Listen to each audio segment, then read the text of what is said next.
Hello friends, ಎಲ್ಲರಿಗೂ ನಮಸ್ಕಾರ. ಲಕ್ಷ್ಮೀ ಪಾಕಶಾಲೆ ಕಾರ್ಯಕ್ರಮಕ್ಕೆ ಸ್ವಾಗತ. ಇವತ್ತಿನ ದಿನ ನಾನು ತುಂಬ ಈಸಿಯಾಗಿ ನಾವು ಈ ಕ್ಯಾಪ್ಸಿಕಮ್ ಪಲ್ಯನ ಮಾಡ್ಕೊಳ್ಳೋದು ಯಾವ ಥರ ಅಂತ ತೋರಿಸ್ಕೊಡ್ತಾ ಇದ್ದೀನಿ. ಈ ವಿಧಾನದಲ್ಲಿ ಮಾಡಿ ತುಂಬ ಟೇಸ್ಟಿಯಾಗಿ ಬರುತ್ತೆ, ತುಂಬ ಚೆನ್ನಾಗಿರುತ್ತೆ. ಖಂಡಿತ ನೀವು ಯಾವಾಗಲೂ ಕೂಡ ಒಂದೇ ಥರ ಮಾಡೋದಕ್ಕಿಂತ ಸ್ವಲ್ಪ ಡಿಫ್ರೆಂಟಾಗಿ ಕೂಡ ಟ್ರೈ ಮಾಡಿ. ಬನ್ನಿ, ಹಾಗಿದ್ದರೆ ಇದನ್ನು ಮಾಡೋದು ಯಾವ ಥರ ಅಂತ ನೋಡೋಣ. ಮೊದಲಿಗೆ ಒಂದು ಮಿಕ್ಸಿ ಜಾರ್ ತೊಗೊಳ್ಳಿ. ಇದಕ್ಕೆ ಇವಾಗ ನಾನಿಲ್ಲಿ ಶೇಂಗಾ ಹಾಕ್ತಾಯಿದ್ದೀನಿ. ಹುರಿದಿರುವಂತಹ ಶೇಂಗಾ ಬೀಜ ಹಾಕ್ಕೊಳ್ಳಿ. ಅದಾದ ನಂತರ 2 ಚಮಚದಷ್ಟು ಗುರೆಳ್ಳು ಹಾಕ್ತಾಯಿದ್ದೀನಿ. ಈ ಥರ ಕಪ್ಪಗಿರುತ್ತೆ ನೋಡಿ ಗುರೆಳ್ಳು. ಇದು ಪಲ್ಯಗಳಿಗೆ ನಾವು ಬಳಸ್ತೀವಿ ಈ ಕಡೆ ಎಲ್ಲ. ನಂತರ ಒಂದು ಸ್ವಲ್ಪ ಹಸಿ ಶುಂಠಿ, 1 ಗಡ್ಡೆಯಷ್ಟು ಬೆಳ್ಳುಳ್ಳಿ,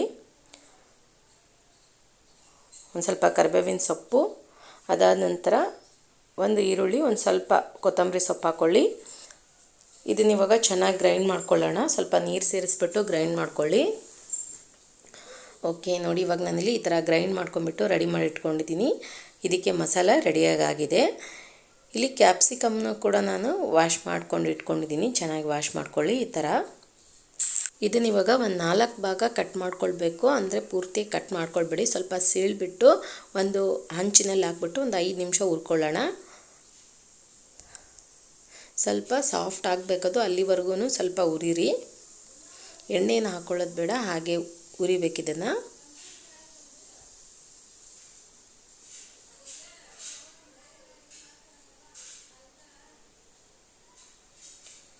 ನೀವು ಕಡಾಯದಲ್ಲಿ ಬೇಕಾದರೂ ಕೂಡ ಉರಿಬೋದು. ಸ್ವಲ್ಪ ನಾನಿಲ್ಲಿ ಹಂಚಿನಲ್ಲಿ ಬೇಗ ಆಗುತ್ತೆ ಅಂಥೇಳಿ ರೊಟ್ಟಿ ಮಾಡೋ ತವಾದಲ್ಲಿ ಉರಿತಾ ಇದ್ದೀನಿ.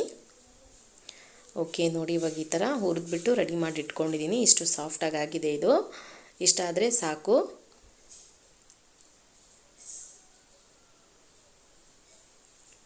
ನಂತರ ಇದನ್ನ ಇವಾಗ ತೆಗೆದುಬಿಟ್ಟು ಒಂದು ಪ್ಲೇಟ್ನಲ್ಲಿ ಎತ್ತಿಟ್ಕೊಳ್ಳೋಣ. ಇದು ಇವಾಗ ತಣ್ಣಗಾಗಲಿ, ಪೂರ್ತಿ ಬಿಸಿ ಇರುವಾಗ ಮಾಡಬಾರ್ದು. ಸ್ವಲ್ಪ ತಣ್ಣಗಾದರೆ ನಮಗೆ ಮಸಾಲ ತುಂಬ್ಕೊಳ್ಳೋಕ್ಕೆ ಅನುಕೂಲ ಆಗುತ್ತೆ. ಓಕೆ ನೋಡಿ, ಇವಾಗ ನಾವು ಗ್ರೈಂಡ್ ಮಾಡಿರುವಂತಹ ಮಸಾಲೆನ ಒಂದು ತಟ್ಟೆಗೆ ಹಾಕ್ಕೊಳ್ಳೋಣ. ಇದಕ್ಕೆ ಇವಾಗ 1 ಚಿಟಿಕೆಯಷ್ಟು ಅರಿಶಿನ ಪುಡಿ ಹಾಕ್ಕೊಳ್ಳಿ. ನಂತರ ರುಚಿಗೆ ತಕ್ಕಷ್ಟು ಉಪ್ಪು ಹಾಕ್ಕೊಳ್ಳೋಣ. ಇದನ್ನ ಇವಾಗ ಒಂದು ಸಲ ಚೆನ್ನಾಗಿ ಮಿಕ್ಸ್ ಮಾಡ್ಕೊಂಡ್ಬಿಟ್ಟು ಈ ಏನು ಕ್ಯಾಪ್ಸಿಕಮ್ ಇದೆ ಅಲ್ವಾ, ಇದ್ರೊಳಗಡೆ ಇದನ್ನು ತುಂಬಿಕೊಳ್ಳೋಣ.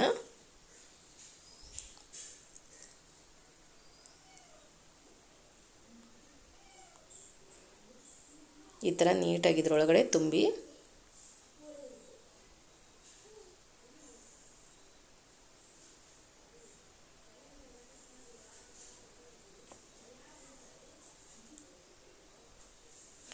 ನಂತರ ಗ್ಯಾಸ್ ಆನ್ ಮಾಡ್ಕೊಂಬಿಟ್ಟು ಒಂದು ಪಾತ್ರೆ ಇಟ್ಕೊಳ್ಳಿ. ಪಾತ್ರೆ ಬಿಸಿ ಆದ ನಂತರ ಎಣ್ಣೆ ಹಾಕ್ಕೊಳ್ಳೋಣ. ಎಣ್ಣೆ ಬಿಸಿ ಆದ ನಂತರ ಇದಕ್ಕೆ ಒಂದು ಸ್ವಲ್ಪ ಜೀರಿಗೆ ಮತ್ತು ಸಾಸಿವೆ ಹಾಕ್ಕೊಳ್ಳಿ. ಅದಾದ ನಂತರ ಕರಿಬೇವಿನ ಸೊಪ್ಪು ಹಾಕ್ಕೊಳ್ಳೋಣ. ನಂತರ ಕಟ್ ಮಾಡಿದಂತಹ ಈರುಳ್ಳಿ ಸೇರಿಸ್ಕೊಳ್ಳಿ. ಇದನ್ನು ಚೆನ್ನಾಗಿ ಮಿಕ್ಸ್ ಮಾಡ್ಕೊಳ್ಳೋಣ.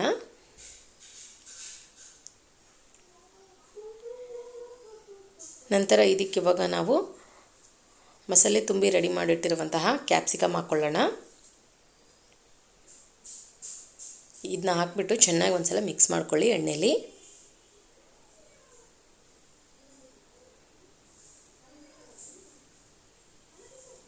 ಓಕೆ ನೋಡಿ, ಈ ಥರ ಮಿಕ್ಸ್ ಮಾಡ್ಕೊಂಡ ನಂತರ ಇದಕ್ಕೆ ಇವಾಗ ನಾವು ಉಳಿದಿರುವಂತಹ ಮಸಾಲನ ಸೇರಿಸ್ಕೊಳ್ಳೋಣ. ಇದಕ್ಕೆ ತಟ್ಟೆಲಿ ಏನು ಮಸಾಲ ಉಳಿದಿರುತ್ತಲ್ವ, ಅದಕ್ಕೆ ಸ್ವಲ್ಪ ನೀರು ಸೇರಿಸ್ಬಿಟ್ಟು ಇದಕ್ಕೆ ಹಾಕ್ಕೊಳ್ಳಿ.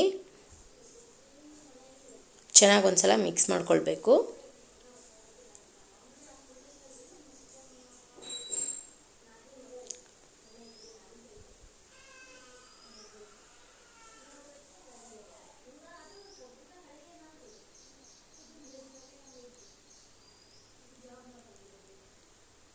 ಅದಾದ ನಂತರ ಇದಕ್ಕೆ ಇವಾಗ ನಿಮ್ಗೆ ಎಷ್ಟು ಬೇಕಷ್ಟು ನೀರು ಹಾಕ್ಕೊಂಡ್ಬಿಟ್ಟು ನಂತರ ಒಂದು ಸ್ವಲ್ಪ ಹುಣಸೆ ಹಣ್ಣಿನ ರಸ ಹಾಕ್ಕೊಳ್ಬೇಕು. ಹುಣಸೆ ಹಣ್ಣಿನ ರಸ ಹಾಕ್ಕೊಳ್ಳಿ ಕೊನೆಯದಾಗಿ. ಹಾಕಿಬಿಟ್ಟು ಇದನ್ನ ಇವಾಗ ರುಚಿ ನೋಡ್ಕೊಳ್ಳಿ. ಸ್ವಲ್ಪ ಉಪ್ಪು ಏನಾದರೂ ಕಡಿಮೆ ಅನಿಸಿದರೆ ಈ ಟೈಮ್ನಲ್ಲಿ ಹಾಕ್ಕೊಳ್ಬಹುದು. ಇದನ್ನು ಮೇಲ್ಗಡೆ ಮುಚ್ಚಿ ಒಂದು 8 ನಿಮಿಷ ಬೇಯಿಸ್ಕೊಳ್ಳೋಣ. ಒಂದು ಪೂರ್ತಿ ಕಡಿಮೆ ಉರಿಯಲ್ಲಿಟ್ಬಿಟ್ಟು. ಓಕೆ, ಇವಾಗ ಒಂದು 8 ನಿಮಿಷ ಕಂಪ್ಲೀಟಾಗಿ ಆಗಿದೆ ನೋಡಿ. ಇವಾಗ ನಾವು ರೆಡಿ ಮಾಡಿರುವಂತಹ ಪಲ್ಯ ರೆಡಿಯಾಗಿದೆ. ಕ್ಯಾಪ್ಸಿಕಮ್ ಪಲ್ಯ ತುಂಬ ಟೇಸ್ಟಿಯಾಗಿದೆ. ನೀವು ಇದನ್ನು ಚಪಾತಿ ರೊಟ್ಟಿಗೆಲ್ಲ ಸವಿಬಹುದು.